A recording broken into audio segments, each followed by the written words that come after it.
Radio. Es un hueso largo ubicado en la parte lateral del antebrazo, entre el capítulo del húmero y los huesos del carpo. Se describen un cuerpo y dos epífisis. El cuerpo presenta una curvatura anterior cóncava, ventralmente, y una curvatura medial más acentuada. Aumenta su dimensión distalmente. Su sección transversal muestra en toda su longitud una forma triangular que permite describir tres caras y tres bordes. La cara anterior, plana, presenta el foramen nutricio del hueso, y en su parte superior se inserta el músculo flexor largo del dedo pulgar, mientras que en su parte inferior lo hace el músculo pronador cuadrado. En la cara lateral, redondeada, se inserta en su parte superior el músculo supinador, y en su parte media, en la tuberosidad pronadora, el músculo pronador redondo. La cara posterior, en su parte superior, es redondeada y está cubierta por el músculo supinador. En su parte media, unas crestas marcan la superficie de inserción de los músculos abductor largo y extensor corto del dedo pulgar. El borde anterior se extiende desde la tuberosidad del radio hasta las apófisis estiloides. Su inicio es muy marcado y ahí se inserta la cabeza radial del músculo flexor superficial de los dedos. El borde posterior es romo y muy poco marcado en sus extremos. El borde interóseo cortante nace en la tuberosidad del radio y se extiende distalmente hasta bifurcarse. En él se inserta la membrana interósea que une el radio al cúbito. La extremidad superior se articula con el capítulo del húmero. Se compone de la cabeza del radio, el cuello del radio y la tuberosidad del radio. La cabeza del radio es la parte más voluminosa y redondeada de la extremidad superior.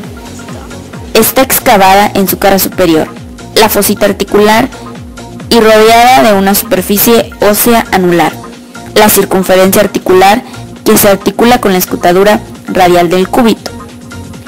El cuello del radio separa la cabeza de la tuberosidad del radio y participa en los movimientos de pronosupinación. La tuberosidad del radio es una eminencia ovoide entre el cuello y el cuerpo del hueso, donde se inserta el tendón del músculo bíceps braquial. La extremidad inferior es la porción más voluminosa del hueso y participa en la articulación radiocarpiana. Su forma de pirámide cuadrangular permite describir una cara anterior, donde se inserta el músculo pronador cuadrado, una cara posterior, excavada por dos surcos, uno lateral y otro medial, que dan paso a los tendones del músculo extensor largo del dedo pulgar y a los tendones del músculo extensor de los dedos y extensor del dedo índice, respectivamente. El tubérculo dorsal o del íster de esta cara es palpable a través de la piel.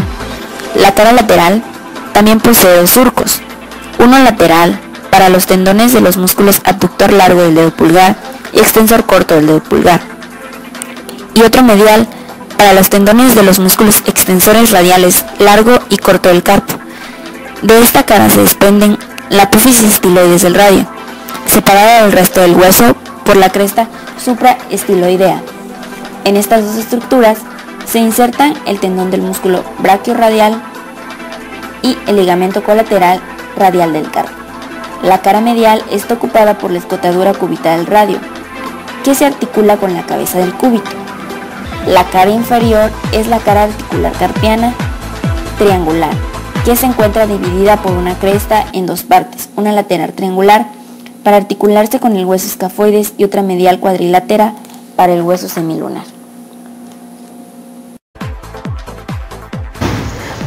Ahora vamos a hablar del hueso cúbito o ulna. Este es un hueso largo ubicado en la parte medial del antebrazo, entre la tróclea del húmero y los huesos del carpo. Presenta un cuerpo y dos epífisis. Su cuerpo va a ser más voluminoso en su parte proximal, es más prismático triangular y se describen tres caras y tres bordes. En la cara anterior, en su parte proximal es cóncava, mientras que en su parte distal es ligeramente convexa, que el músculo se va a insertar en la cara anterior. En la parte proximal se inserta el músculo flexor profundo de los dedos, mientras que en la parte distal se va a insertar la cabeza cubital del músculo pronador redondo. En la cara posterior se encuentra la superficie de inserción del músculo anconio y por debajo aparecen crestas óseas longitudinales donde se insertan los músculos extensor cubital del carpo, extensor del dedo índice, abductor largo del dedo pulgar, extensor corto del dedo pulgar, extensor largo del dedo pulgar y supinador. Y por último, en la cara medial del cúbito se va a insertar el músculo flexor profundo de los dedos. Como ya dijimos, el cúbito va a presentar tres bordes, el borde anterior, el borde posterior y el borde interoso. El borde anterior en su parte proximal da inserción al músculo flexor profundo de los dedos y en su parte distal al músculo pronador cuadrado. En el borde posterior, que nace del olecranon, se insertan el músculo flexor profundo de los dedos, el músculo flexor cubital del carpo y el músculo extensor cubital del carpo. La epífisis proximal o la extremidad superior forma parte de la articulación del codo y presenta una superficie articular, la escotadura troclear, con forma de semiluna, recorrida por una cresta longitudinal que la divide en dos caras articulares que se corresponden con la troclea del húmero. En su parte inferior se prolonga hacia adelante por la apófisis coronoides, que en la flexión del codo ocupa la fosa coronoidea del húmero. Por debajo de la apófisis coronoides se encuentra una superficie rugosa, la tuberosidad del cúbito, donde se va a insertar el músculo braquial. Lateralmente encontramos otra superficie articular, la escotadura radial, que se continúa hacia arriba con la escotadura troclear y donde se aplica la circunferencia articular del radio. Por delante de la escotadura radial se insertan ligamentos de la articulación del codo. ¿Cuáles van a ser estos? Es el ligamento anular del radio y el ligamento colateral radial.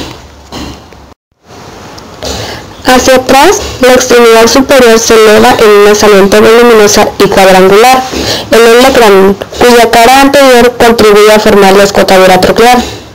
En la cara lateral se insertan el músculo anconio y el ligamento colateral radial, y en su cara medial le hacen el músculo flexor cubital del carpo y el ligamento colateral cubital, mientras que en ambas caras se insertan las cabezas medial y lateral del músculo tríceps braquial. La cara posterior presenta rugosidades donde se inserta el músculo tríceps braquial, al igual que la cara superior que se proyecta hacia adelante formando el vértice del olecranon. La cara inferior se continúa con el cuerpo del hueso. Entonces recordemos que la extremidad superior presenta los siguientes accidentes óseos: la escotadura troclear, la apófisis coronoides, la tuberosidad del cúbito, la escotadura radial y el olecranon. Y por último tenemos la extremidad inferior. Presenta un extremo abultado, la cabeza del cúbito. En ella se encuentra una saliente articular más o menos esférica, la circunferencia articular del cúbito, que se orienta hacia lateral y se corresponde con la escotadura cubital del radio, constituyendo la articulación radiocubital inferior. Además, la cabeza del cúbito presenta una saliente cilíndrica hacia distal, la apófisis estiloides del cúbito, en cuyo vértice se inserta el ligamento colateral cubital del carpo y el disco articular. Esta apófisis se halla separada de la circunferencia articular por un surco donde se encuentra el tendón del músculo extensor cubital del carpo.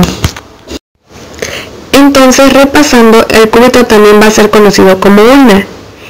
Este es un hueso largo que se ubica en el antebrazo y va a presentar un cuerpo y dos epífisis. Su epífisis proximal o la extremidad superior forma parte de la articulación del codo y la extremidad inferior o epífisis distal se articula con los huesos del carpo. Ambas epífisis van a articularse con el radio. El cuerpo del cúbito se articula por medio de la sindesmosis radiocubital al radio.